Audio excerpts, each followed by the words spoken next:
Hey, how's everybody doing? Welcome back. This is the second Ultimo Gallows weekend wrestling wrap up because I realized that with now NXT being added to my rotation and AEW Dynamite, that there's just no way I'd have to do an hour-long episode. I ain't doing that shit. So what you're getting this time is the newest episode of NXT as it aired on Hulu. The first episode of AEW Dynamite as it aired on TNT On Demand.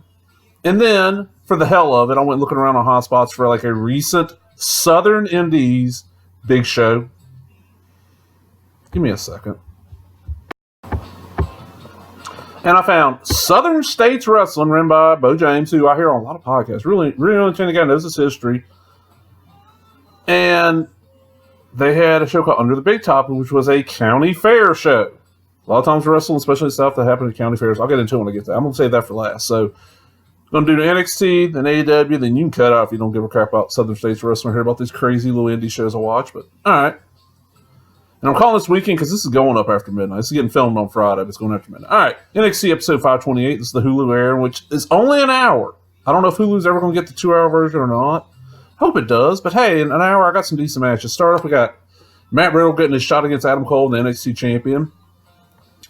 Riddle nails this really badass suplex on Cole. He just folds him in half. I love when somebody gets folded in half a suplex. I'm like, yeah. One major complaint, and in my notes I mentioned this like 3 different times. Adam Cole does this thing where he kind of like jumps off the top rope, and then when he lands, he does a Canadian Destroyer. Okay, the first time we see it, it looks like just Parmesan. It's fucked up like a soup sandwich. It's not good. And then they replay it from a different angle. It looks even worse from the same thing. You're like, okay, y'all got a bunch of cameras there. Was this the only 2 you could get to quick? Because I know this was live. He does it again, and it's like, oh man, come on. Gee. I've never seen Adam Cole do this move before. I saw a lot of him in like Ring of Honor, like his little bit in New Japan, you know. I've never seen him do this move. So I'm like, why? And then Cole ends up hitting this running knee strike to call the final hit, or I don't know. Back of Riddle's head, Riddle's out, knocked out, gets the pin. It was entertaining. Wasn't like amazing, but it was decent. Baylor comes out. I got some moving Baylor around the NXT. Crowd goes nuts. So, hey, that's cool. Then we get Candice LeRae getting her shot against Shayna Baszler, who's the NXT Women's Champ. This, I was expecting a lot more out of it. Kind of like the Cole Riddle match. I was expecting a lot more. And Shayna just looked off in the ring. I don't know what was that. Because I've seen her wrestle before. And she would not be in like my top 10 women wrestlers right now. But she's not horrible at all. She just, it feels like she needs a little seasoning. Candice is good, but... and Candice ends up tapping out so Shayna keeps the title. Like I said, just average match. And then we get the final match of the version on Hulu. Version I got to see because my DVR is just too full on Wednesdays. There's no way I could record NXT and AEW Dynamite every week. There's probably weeks where I'm not going to be able to get either one of them on the DVR. I'm going to have to rely on Hulu and streaming, and I'll get in that when I get through at AEW. All right, up next is the Undisputed Era tag team of Bobby Fish and Kyle O'Reilly. Knew him as Red Dragon and Ring of Honor for a while. Love them as a tag team. Didn't realize they had the tag titles. They're taking on the Street Profits, who are decent, but to me, it's the exact same gimmick as Private Party. Private Party does it like 10 times better. Private Party is like one of them top 5 tag teams. The Street Profits, they're in the top 15. They're doing good. And basically, the whole match is you're just watching Red Dragon just demolish the Street Profits. You can tell they've teamed for a long time because it really shows a lot of good double team moves. Kind of reminds me of like after Dennis Condrey left the Midnight Express, and you got Sweet. Why am I blanking on this guy's name? Sweet Sand Lane. I don't know why I was blanking. I was like the guy that does judges motorboat races. I can't believe I can remember. Mr. Baby Oil, Sweet Sand Lane. When Sweet Sand Lane came in, it took about 4 months from what I remember of him and Bobby eating to really gel, and they're just doing these great moves, double team moves. That's what the Red Dragon reminds me of. Rod Strong comes out and interferes. Red Dragon wins, keeps titles. Another average match. Like, every match on this show got the exact same rating for me. Like, dead middle of the road. Good matches, but I was expecting more, especially with this being, they're fighting against AEW Dynamite at the same time. First episode of that. But no, not a horrible show. Next one, of course, is my AEW Dynamite episode. Well, this is on TNT On Demand. I thought I had my DVR set. I was recording the Countdown to Dynamite or something.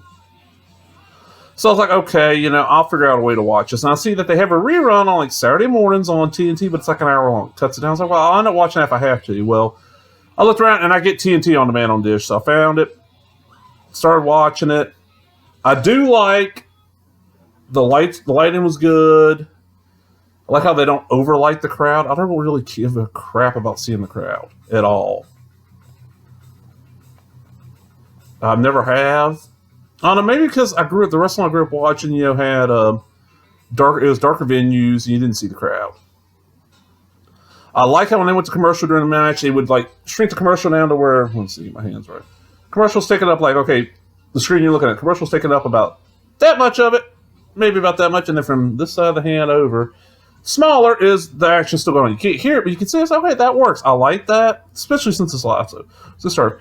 First off, we got Cody Rhodes with Brandy coming out, and he's taking on Sammy Guevara. Seen Sammy quite a few times, different little feds. Really entertaining guy. Cody's been the highlight of every AEW show I've seen, but I've seen All Out, All In, and Double or Nothing. I did not see the other two events. Cody ends up hitting this really nice reverse superplex. Like it's hard to describe it, but it's a superplex. But instead of Cody going back, he kind of goes off and then drops the guy forward. It only gets to two. The Sammy waits too long, ends up going top rope and does one of his flippy flips off the top. Gets these the stomach inside cradle. Cody wins. I figured Cody was going to win, especially because I kind of had something happens after the main event's over spoiled. All right, next we have Brandon Cutler versus MJF. I wouldn't know who the hell Brandon Cutler was, but every forum I read and online, I've been seeing all this crap about MJF going off on like D&D nerds. No offense, hey, played D&D back in the day. Haven't played in years. Not really into it anymore, but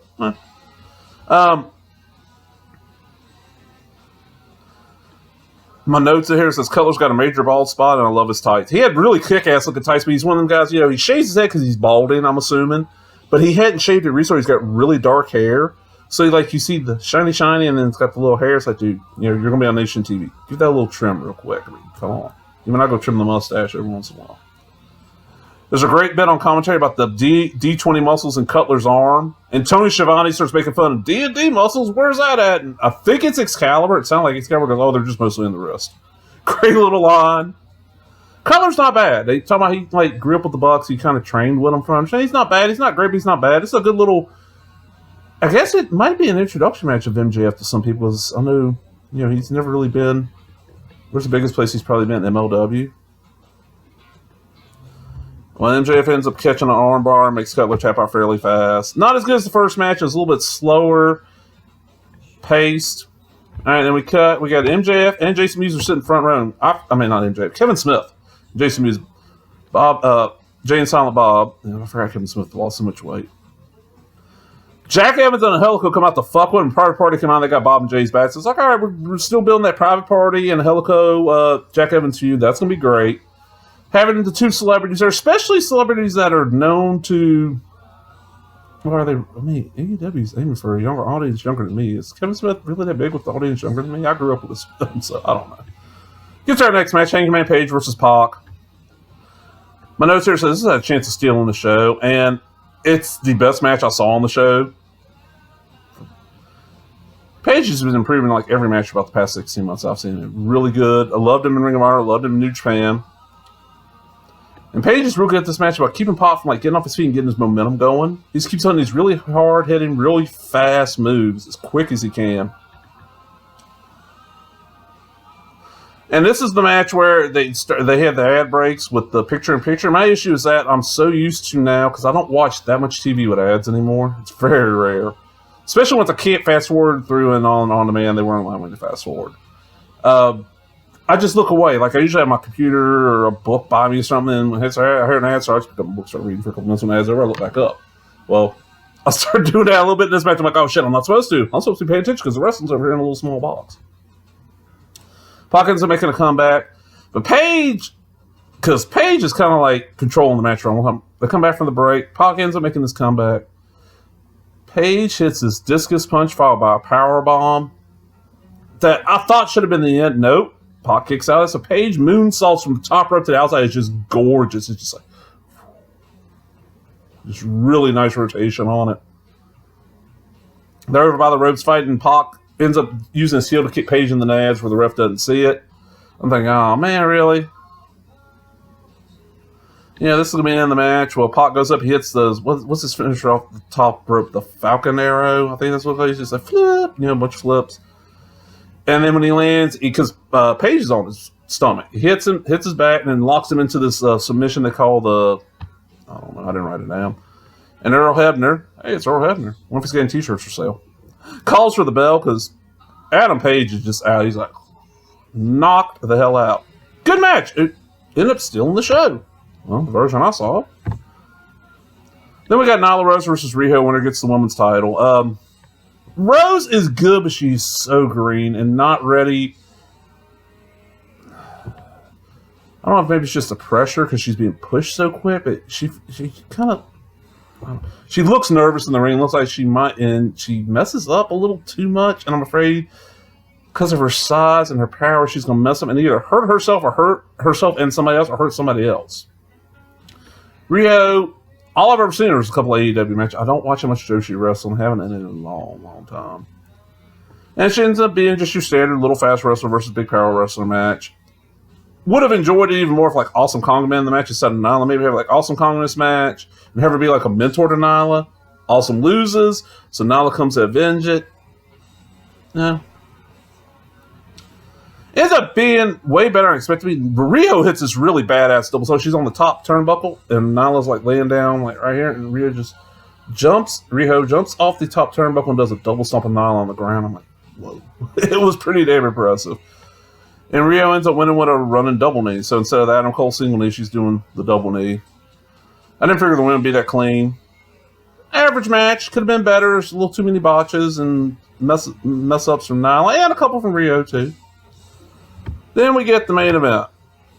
This is going to be the Young Bucks of Kenny Omega, the Elite versus Jericho and his mystery tag partner, which is Ortiz and Santana of LAX. I don't think they can call them LAX here. They were known as EYFBO and Beyond a few years ago. Love LAX. Enjoyed the hell out of Impact.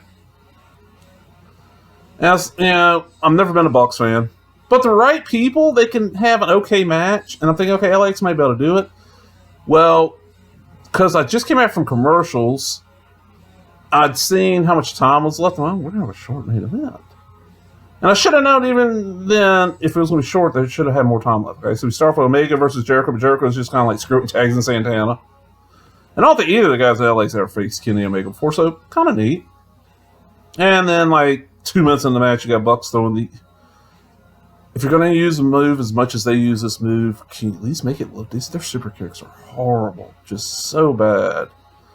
And I'm like, man, this is... And then they do the spot where the one brother hangs from rope with his legs like up in the air like this, other flips through him and hits everybody. So, okay, this is just going to be them doing the same spots I've seen them do for the past, 6 years. I'm not a fan. I'm sorry. I know they're huge. I think they got a lot of fans. Not saying, I don't know. Well, Kenny Omega's in there because after the Buck does a little split flip thing. Kenny's in the ring just waiting. I'm like, why is he waiting? He's supposed to be like powering. I'm like, okay, he's waiting a little long. That's because Jon Moxley's going to slide in and start beating on Kenny Omega. I'm like, okay, that's why this match is short. Moxley tosses Omega on the crowd. They're brawling through the crowd. And I'm going, wait a minute, is Moxley a heel in AEW? And then it brought into what's called the VIP area. And they're fighting right by the door. I'm like, okay, who the fuck's in the door? Somebody's got to be coming out. Somebody's in this door. And I had heard, I tried to avoid spoilers for this. Thank you. Everybody that's talked to me since this aired and did not spoil it. Thank you, thank you, thank you. I appreciate that. So I knew who the big surprise appearance was. I thought, okay, that's the person coming out the door. Then I see a glass table. I'm like, oh crap, where's Jimmy Valiant and Midnight Express? We got a glass table here. Gotta have Jimmy Valiant and Midnight Express because don't believe those that say it was rock and rolls. Brother, it was the Midnights, not the Rock and Rolls. Well, Moxley ends up putting Omega through the glass table. I mean, this is one of the glass tables where it's very little metal, so like Kenny had to get cut up. They go to commercial break. We get like 2 commercials, and then On Demand's over. Yes. That's all. Yeah. I know Jack Swagger, Jake Hager shows up. I know it's like LAX, Jericho, Jake, and Sammy Guevara, like a group, and they celebrate in the ring after they beat everybody up. I know this because I've heard about it. It's not on the on-demand version on Dish. What the hell? Yeah, I was trying to get all this watched. I was like, I want to get this up Friday. Oh. Honestly, is which one was better, NXT or AEW Dynamite? Match-wise, NXT had better quality matches. Entertainment-wise, I think if I'd actually gotten the ending, this would have really won. AEW, but not getting the ending, that really hurt it. But my points, and one day I'll explain how I do my ratings and my points. It's basically like I've said before, I think I've mentioned it. The Weasel Dooley, Jim Cornette 5-star scale. And I got a little mathematical formula I use. It's a simple formula. I went to public schools. I mean, come on. But yeah. Match of the night, let's see, of these two. It's going to be Pac versus Hangman Page, it looks like. Yep. Because everything else is just a little bit below it. Alright, so that's that. If that's what you came to watch, hey, cool. I'm getting ready to go into Southern States Wrestling, Bo James. As I said, I've been watching Bo James for years and years. Hearing him for years and years on podcasts. Knew the name, the King of Kingsport. He's a great wrestling historian. Knew he wrestled. Knew his wife wrestled, Misty. And I've had the Hot Spots Network for, I want to say I got it February this year. I got it before WrestleMania weekend because I watched all the WrestleMania weekend indie shows that showed up on it, like around the time they were having it. So, I don't know how long this is their big July show, and this was the Southern States Wrestling under the Big Top July 18, 2019. Putnam County Fair, Eleanor, West Virginia. Now, I've been to wrestling at county fairs before, and it's interesting. Start off, we got Sean Cruz, who is the heel, big old tall guy, shaved head, wears all that, kind of looks like a really tall Gomez Adams, versus Danny Ray. And Danny Ray is the former Southern States Wrestling Heavyweight Champion. The one guy on commentary informs, okay, hey, they give us a little information. Now, this is a single camera, it's like, this is the frame, and on this side, on the right-hand side, this is my right hand. Right off a camera, every once in a while you see these girls in sashes and like really nice dresses, and they're delivering food to the people in the bleachers. I don't know. I was watching going, what the? That caught my attention. Danny Cruz tries like a couple of different times to get the crowd start like rallying behind him, and it doesn't work. Like he's waving his hands, like waving his hand, and the crowd's supposed to start clapping. And they're just kind of like, no. Then he looks really pissed and like slaps the top turnbuckle a couple times, trying to get the crowd to be behind him. They're just like, no, sorry, dude. And then Cruz just comes walking over, and just like smacks him one time, starts making a comeback.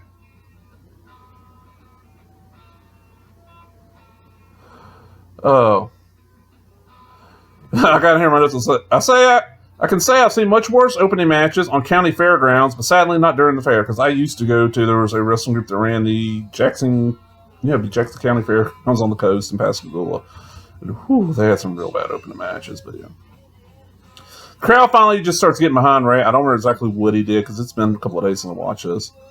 Oh, he's down a headlock. Cruz got him down a headlock, and they're down there for like 3 minutes around the crowd, just like, oh yeah, we're supposed to be making noise. Clap. Clap. Ray starts waving his hand to the crowd, and like 2 more people start clapping. Oh.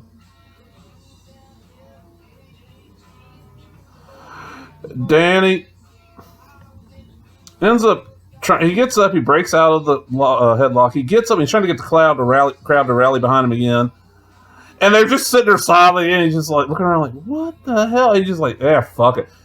Shakes Louis like, and then attacks Cruz. And Cruz, for some reason, he's getting the shit beat out of him in the corner. He just says, I'm going to climb to the top of the ropes. He starts climbing to the top of the ropes. And Ray just kind of takes him and goes, hey, it's a Ric Flair spot. Boom, throws him down. They cross the ropes a few times and just kind of flub their way to an inside cradle. Ray ends up winning. And they show us this again in an instant replay. Yeah, not good. Whew. Not good at all. All right, up next we got a title match. It's going to be the Southern States Wrestling Women's title match. You got Rebecca Lynn taking on Missy James, the champ. Missy comes out in the way outfit she's in, and she looks like Nikki Cross from Sanity, I think was their name down in NXT. She looks like her hillbilly cousin. Even though I'm pretty sure Missy's probably been wrestling longer than Nikki.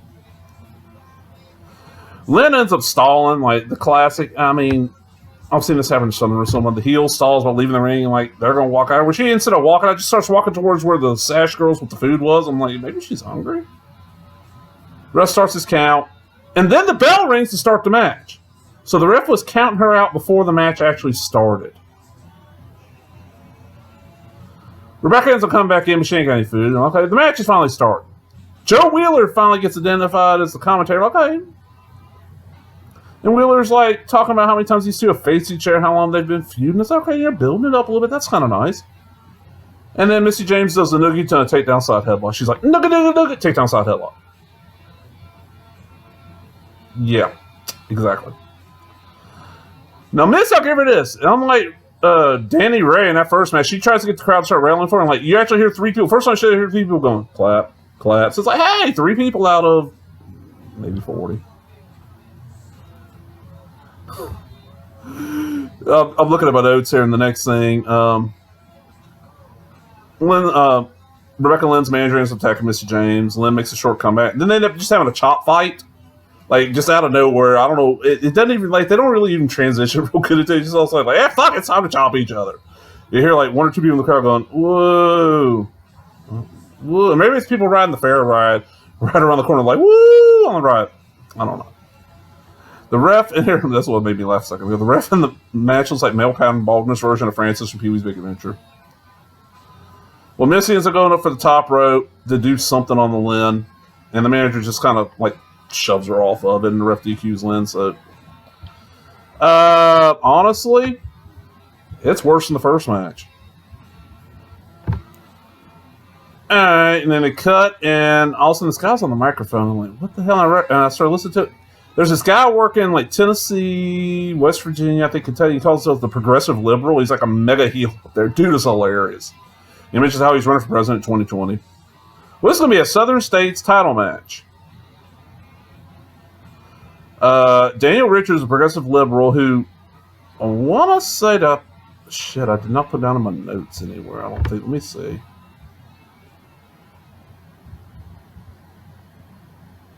Okay, Daniel Richards, Progressive Liberal, is the Southern States champion. Bo James coming out, of course, he's trying to win it. Like I said, I've been hearing Bo on podcasts for what feels like 10 years. Never seen a full match from him. Heard of Daniels because he was talked about all over the place on the internet when he first started doing this gimmick.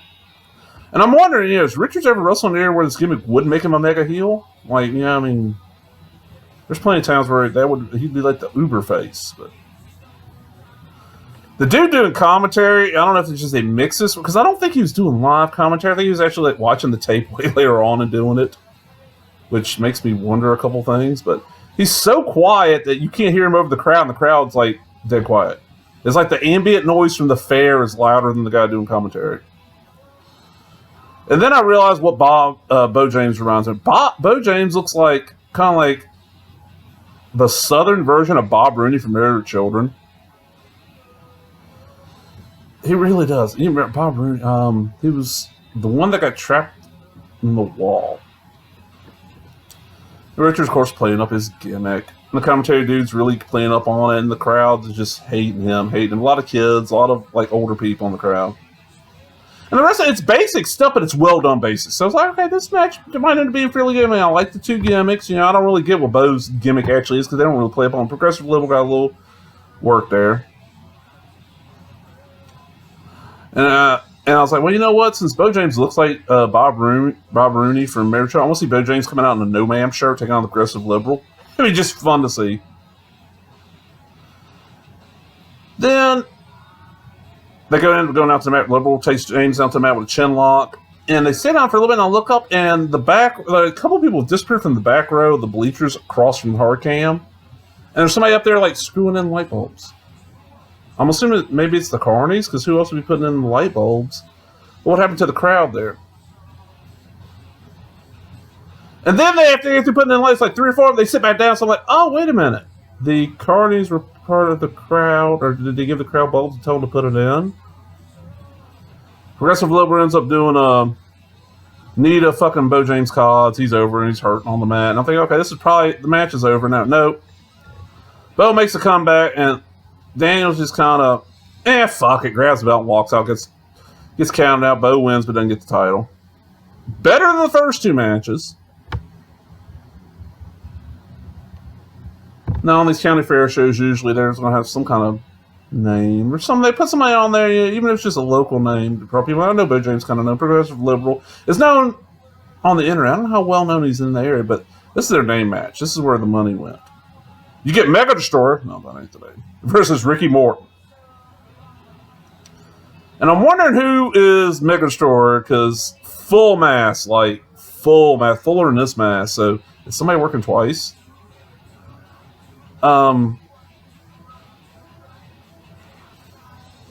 It's, have you seen any Ricky Morton singles matches since like since probably about 98.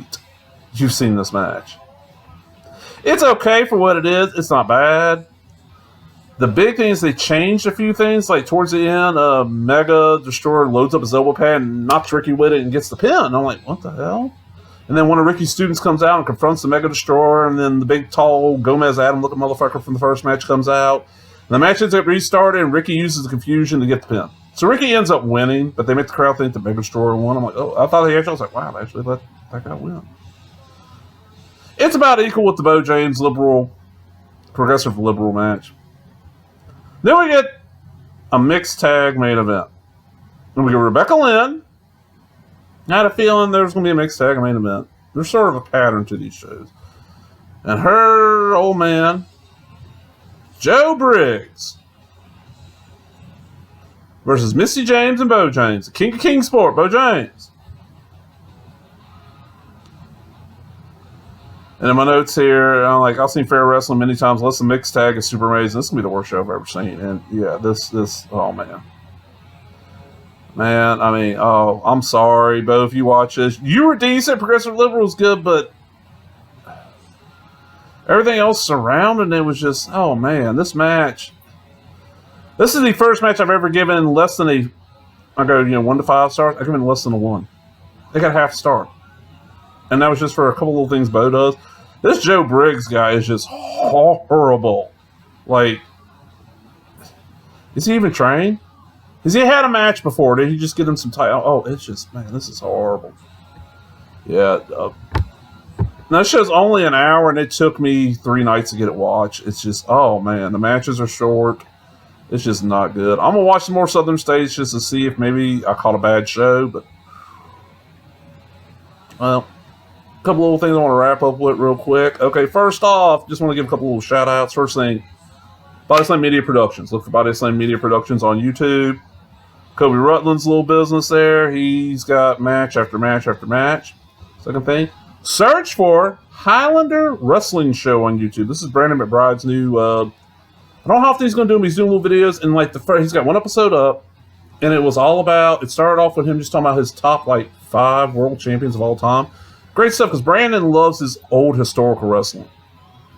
So he names some people that your modern fans ain't gonna know of. He shows that he's got these really kick-ass wrestling card collection shows off.